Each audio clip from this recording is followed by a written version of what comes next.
Hello guys, welcome to exam Guruji. हम बात कर रहे थे अधिगम के सिद्धांतों की और 5 सिद्धांत हम पढ़ चुके हैं। अगला सिद्धांत हम पढ़ेंगे संकेत अधिगम का सिद्धांत, जो आता है सप्रयोजनवाद के अंतर्गत।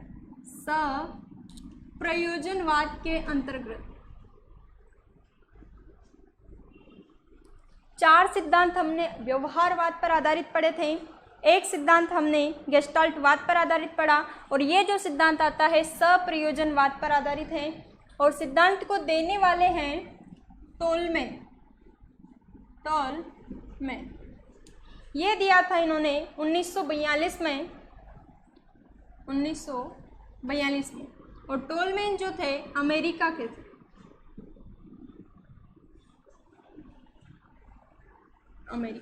अपने संकेत अधिगम सिद्धांत में इन्होंने बताया कि बच्चा अधिकतर जो बातें सीखता है वो संकेतों के माध्यम से ज़्यादा सीखता है।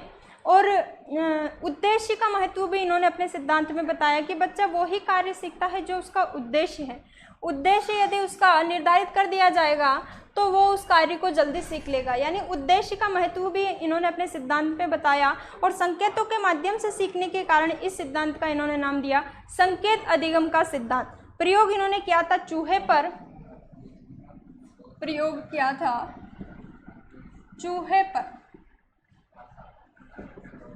और इस चूहे पे प्रयोग करके इन्होंने एक पुस्तक लिखी थी, इंटेलिजेंस ऑफ बिहेवियर।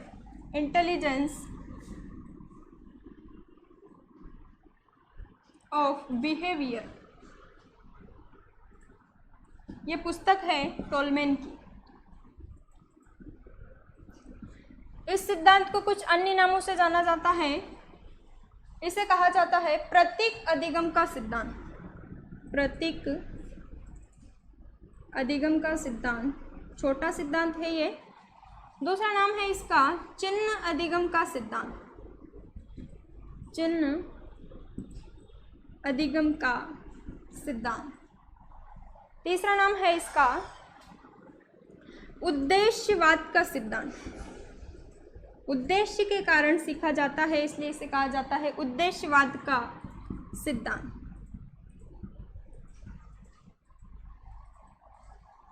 सप्रयोजनवादी सिद्धांत। सप्रयोजनवादी सिद्धांत, और इसे कहा जाता है अव्यक्त अधिगम का सिद्धांत। अव्यक्त अधिगम का सिद्धांत। संकेत गेस्टाल्टवाद का सिद्धांत। संकेत गेस्टाल्टवाद का सिद्धांत। प्रतीक अधिगम सिद्धांत को इंग्लिश में कहेंगे साइन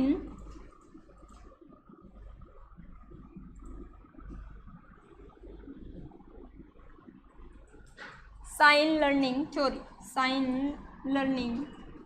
थ्योरी। ये इस सिद्धांत के अन्य नाम है। संकेत अधिगम सिद्धांत के साइन लर्निंग थ्योरी, प्रतीक अधिगम सिद्धांत, चिन्ह अधिगम सिद्धांत, उद्देश्यवाद अधिगम सिद्धांत, सप्रयोजनवादी सिद्धांत, अव्यक्त अधिगम का सिद्धांत, संकेत गेस्टाल्टवाद का सिद्धांत। इस सिद्धांत में उद्देश्य को महत्वपूर्ण माना टोलमैन ने कि कोई उद्देश्य होगा तो व्यक्ति जरूर उस कार्य को सीख लेगा। और इन्होंने जैसे एक उदाहरण के माध्यम से इसे समझाया कि एक कुत्ता अपने मालिक की एक विशिष्ट ध्वनि सुनकर दौड़ना सीख जाता है। एक उदाहरण बताया कि एक कुत्ता है, वो अपने मालिक की एक विशिष्ट ध्वनि सुनकर दौड़ना सीख जाता है। इसका मतलब है कि जब भी वो जो मालिक है उसे वो विशिष्ट ध्वनि उत्पन्न करता है तब उसे भोजन दिया जाता है। यानी उसने क्या सीख लिया कि उद्देश्य क्या है उसका, भोजन प्राप्त करना। और सीख क्या लिया उसने, ध्वनि को सुनते से ही दौड़ना सीख लिया। यानी उसका उद्देश्य था, इसलिए उसने दौड़ना सीख लिया। और बाद में इन्होंने बताया कि इसे अव्यक्त अधिगम का सिद्धांत भी कहा जाता है। अव्यक्त का मतलब होता है कि ऐसा कार्य जो आपने सीख तो लिया लेकिन आप उसे प्रकट नहीं कर रहे, उसे व्यक्त नहीं कर रहे हैं किसी के सामने। इनका कहना है कि प्राणी किसी कार्य को सीख लेता है लेकिन जब तक उसे दूसरों के सामने प्रकट नहीं करता, जब तक उसे प्रकट करने के लिए कोई प्रबलन प्राप्त ना हो। यानी मान लो आपने कोई गाना गाया किसी के सामने और आपके गाने की तारीफ नहीं हुई बाद में, तो आप उस गाने को दोबारा कभी नहीं गाओगे। ऐसा टोलमैन जी का कहना है कि कोई कार्य आप तभी करोगे जब आपके कार्य की प्रशंसा होगी, आपके कार्य को प्रबलन मिलेगा, पुनर्बलन मिलेगा, तभी आप उस कार्य को दोबारा व्यक्त करोगे। यानी अव्यक्त अधिगम का सिद्धांत इसे इसीलिए कहा जाता है कि प्राणी के द्वारा उसी कार्य को व्यक्त किया जाता है जिसे व्यक्त करने के लिए उसे प्रबलन मिलता हो, उसकी प्रशंसा होती हो, और किसी उद्देश्य के कारण ही व्यक्ति उस कार्य को करता है, इसलिए इसे उद्देश्य अधिगम का सिद्धांत भी कहते हैं। और देखो, प्रतीकों के माध्यम से सीखा जाता है। प्रतीकों के माध्यम से कैसे कि कुत्ते ने भी क्या किया था कि एक प्रतीक, एक संकेत दिया जाता था, उसे एक विशेष ध्वनि उत्पन्न की जाती थी और वो दौड़ना सीख जाता था। यानी संकेत के माध्यम से बच्चा सर्वाधिक सीखता है, इसलिए इसे संकेत अधिगम का सिद्धांत या प्रतीक अधिगम का सिद्धांत भी कहा जाता है। ये छोटा सा सिद्धांत था टोलमैन जी का, जो 1942 में इन्होंने दिया था और प्रयोग चूहे पे करके ये सिद्ध किया था। अपनी कौन सी पुस्तक लिखी थी? Intelligence of behaviour. ठीक है। नेक्स्ट सिद्धांत हमें मिलता है मानवतावाद पर आधारित, और सिद्धांत का नाम है मांग का सिद्धांत, या जिसे हम कहते हैं आवश्यकता का सिद्धांत। इंपॉर्टेंट सिद्धांत है ये, आवश्यकता का सिद्धांत।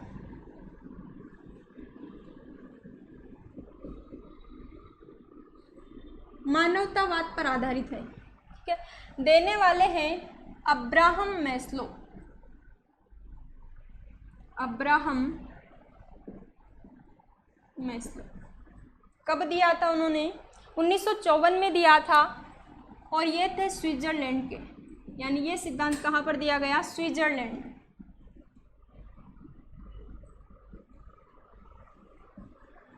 आवश्यकता का सिद्धांत। इस सिद्धांत में हमने परिभाषा में भी पहले पढ़ा था अधिगम की कि अब्राहम मैस्लो जी कहते हैं कि व्यक्ति कोई कार्य करता है, कोई कार्य सीखता है, तो क्यों सीखता है उस कार्य को? क्योंकि वो उसकी आवश्यकता है। हमने एक उदाहरण भी देखा था कि अभी हम पढ़ाई कर रहे हैं, 3rd ग्रेड की तैयारी कर रहे हैं, क्योंकि हमें 3rd ग्रेड का पद चाहिए, इसलिए हमारी आवश्यकता है वो, इसलिए हम तैयारी कर रहे हैं, इसलिए हम किसी कार्य को, किसी व्यवहार को सीख रहे हैं। तो अब्राहम मैस्लो जी का कहना भी यही है कि व्यक्ति उसी कार्य को सीखता है जिसकी उसे आवश्यकता होती है। और इस सिद्धांत के कुछ अन्य नाम उन्होंने बताए। इसे कहा जाता है नीड्स थ्योरी। नीड्स थ्योरी यानी आवश्यकताओं का सिद्धांत, इसी को कहा जाता है। ये मानवतावाद पर आधारित है, इसलिए इसे कहा जाता है मानवतावादी सिद्धांत। मानवतावादी सिद्धांत। मांग का सिद्धांत। मांग का सिद्धांत। आवश्यकताओं का पदानुक्रमिक सिद्धांत। आवश्यकताओं का पदानुक्रमिक सिद्धांत, इसी को कहा जाता है। आवश्यकताओं का सोपानकी सिद्धांत। आवश्यकताओं का सोपानकी सिद्धांत। सोपान का मतलब पद होता है, सोपानकी सिद्धांत, इसी को कहा जाता है। और मास्लो के अनुसार सीखना आवश्यकताओं का प्रतिफल है। मास्लो के अनुसार सीखना क्या है? आवश्यकताओं का प्रतिफल। सीखना आवश्यकताओं का प्रतिफल है, ऐसा मास्लो ने बताया। और अब्राहम मैस्लो को मानवतावाद संप्रदाय का जनक कहा जाता है। यानी ये क्या है? मानवतावादी हैं, यानी इन्होंने मानवतावाद संप्रदाय का प्रतिपादन किया था, तो इन्हें कहा जाता है मानवतावाद संप्रदाय का प्रतिपादक। बार बार पूछा जाता है ये क्वेश्चन कि अब्राहम मैस्लो किसके अंतर्गत आते हैं? तो मानवतावाद संप्रदाय के अंतर्गत आते हैं, और मानवतावाद संप्रदाय का प्रतिपादन अब्राहम मैस्लो ने ही किया था। और इस सिद्धांत में इन्होंने मनुष्य की 5 मूलभूत आवश्यकताएं बताई, और वो जो आवश्यकताएं पूछी जाती है बिल्कुल क्रम से पूछी जाती है, पदानुसार पूछी जाती है या सोपान के अनुसार पूछी जाती है, तो हम उनको एक पदानुक्रम रूप में ही याद करेंगे, एक डायग्राम के माध्यम से याद करेंगे। अब्राहम मैस्लो की 5 मूलभूत आवश्यकताएं। 5 मूलभूत आवश्यकताएं। अब्राहम मैस्लो जी कहते हैं कि व्यक्ति की 5 मूलभूत आवश्यकताएं होती है, इसीलिए वो कार्य करता है, इसीलिए व्यवहार सीखता है। सबसे पहली आवश्यकता उन्होंने बताई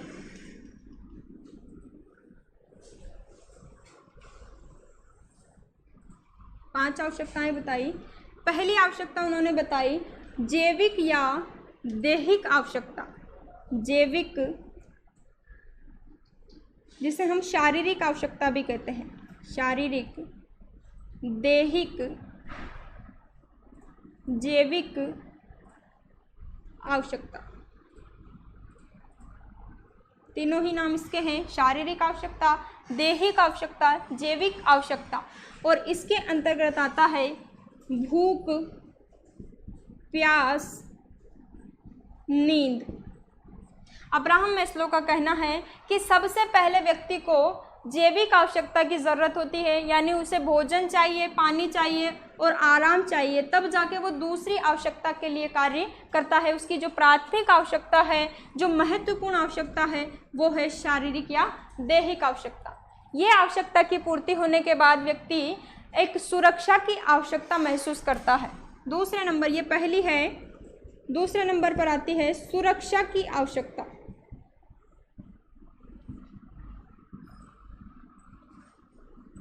और सुरक्षा की आवश्यकता में आता है कपड़ा और मकान। यानी भोजन पानी मिलने के बाद व्यक्ति चाहता है कि देखो, पहला, भोजन के बिना व्यक्ति जीवित नहीं रह सकता, जबकि मकान और वस्त्र के बिना जीवित रह सकता है। यानी प्राथमिक आवश्यकता क्या है? भूख, पानी और नींद। दूसरे नंबर पे आता है कपड़ा और मकान। भोजन मिलने के बाद व्यक्ति सोचता है कि एक मकान मेरे पास होना चाहिए और पहनने के लिए कपड़े होना चाहिए। यानी दूसरी आवश्यकता हो गई सुरक्षा की आवश्यकता। जब सुरक्षा की आवश्यकता की पूर्ति हो जाती है तब व्यक्ति तीसरे नंबर पे आती है सामाजिक आवश्यकता, या फिर इसे कहते हैं संबंध आवश्यकता। सामाजिक आवश्यकता या संबंध आवश्यकता। इसके अंतर्गत आता है प्रेम, स्नेह, अपनापन। प्रेम, स्नेह, अपनापन ये सामाजिक आवश्यकता के अंतर्गत आते हैं।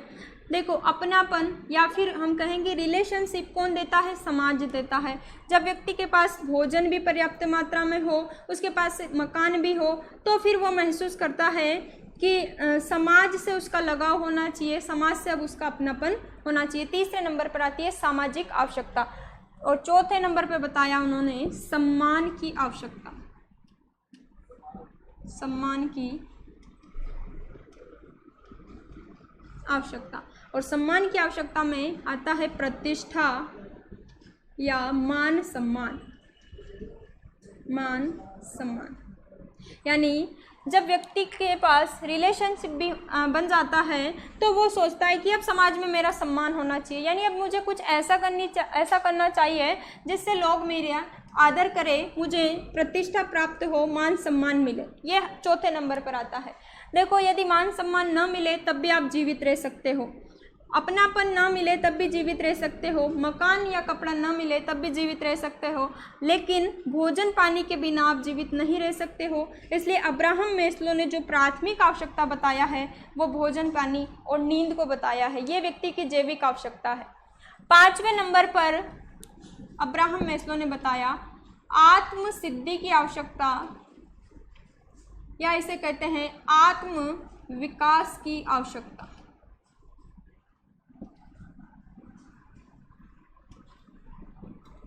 आत्म सिद्धि की आवश्यकता या आत्म विकास की आवश्यकता। देखो, चार आवश्यकताओं की पूर्ति होने के बाद व्यक्ति सोचता है कि अब मुझे, मेरे पास सब कुछ मुझे मिल गया है, अब मुझे क्या करना चाहिए? भजन कीर्तन करना चाहिए। अब मैं कुछ ऐसा कार्य करूं कि मेरी आत्मा का मिलन किससे हो जाए? परमात्मा से हो जाए।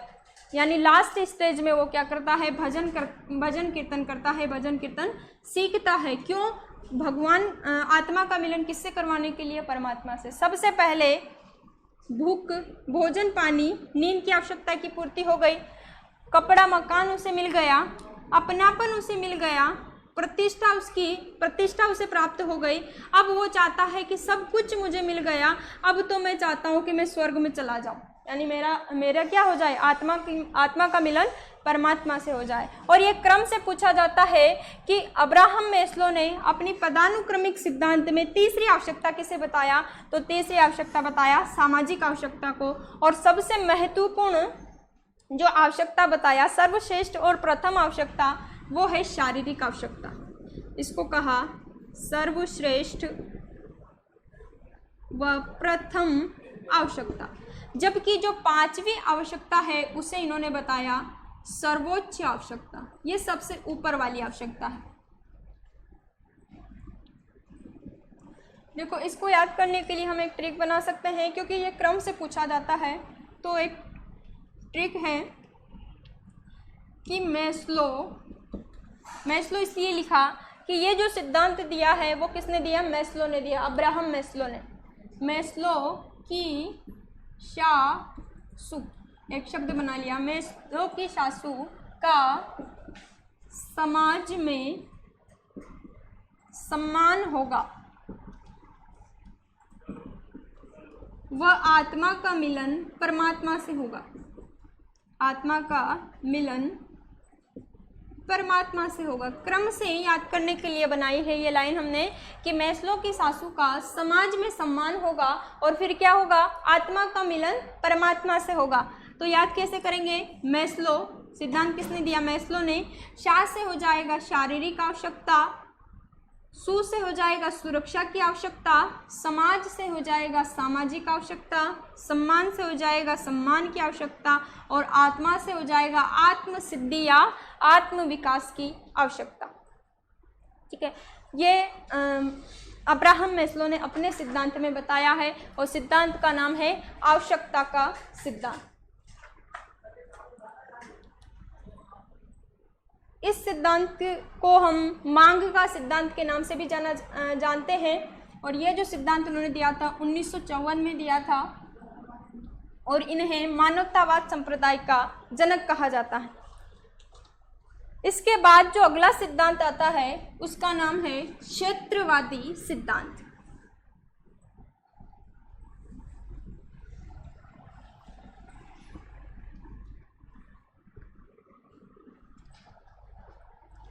अगला सिद्धांत है क्षेत्रवादी सिद्धांत, या इसी को कहते हैं तलरूप सिद्धांत।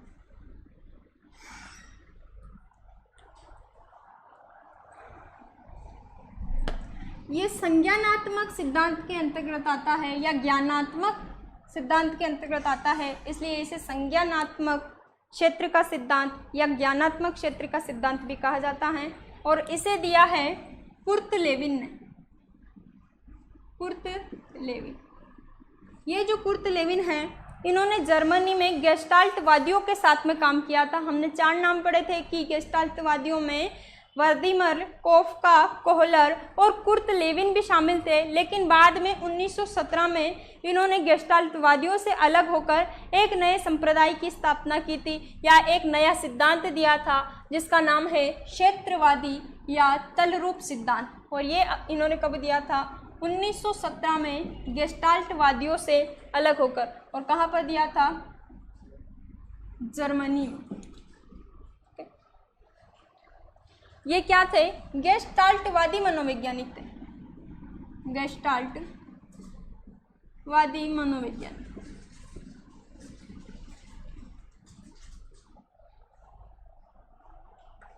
और इन्होंने 1917 में गेस्टाल्टवादियों से अलग होकर अपनी एक पुस्तक लिखी थी जिसका नाम है cognitive field theory. Cognitive field theory. तलरूप क्षेत्र सिद्धांत को देने के बाद ये पुस्तक इन्होंने लिखी थी 1917 में। और रसायन शास्त्री मनोवैज्ञानिक थे, रसायन शास्त्री। जबकि पावलोव जो थे वो शरीर शास्त्री मनोवैज्ञानिक थे, ये रसायन शास्त्री मनोवैज्ञानिक थे।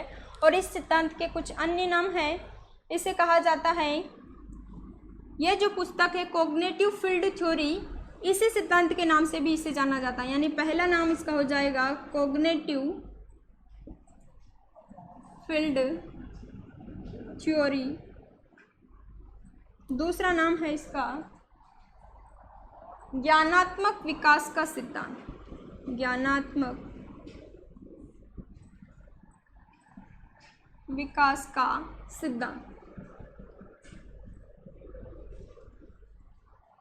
तीसरा नाम है इसका संज्ञानात्मक क्षेत्र का सिद्धांत, संज्ञानात्मक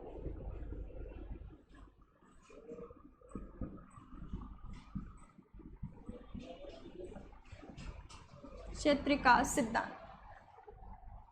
इसे कहा जाता है अधिगम का तल रूप सिद्धांत, अधिगम का तल रूप सिद्धांत। लक्ष्य एवं सूझ का सिद्धांत, लक्ष्य एवं सूझ का सिद्धांत।